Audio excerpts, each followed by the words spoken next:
rezeki nak bagi cukup, baca surah yang tak ada huruf kaf. Nabi sebut laisa fihinna kafun wa fihinna kafin.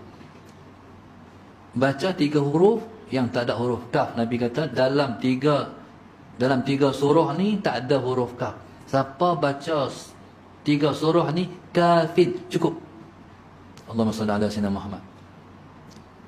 Surah apa? Wal asri, li ila fi Quraisy, dengan qul a'udzu birabbil falaq.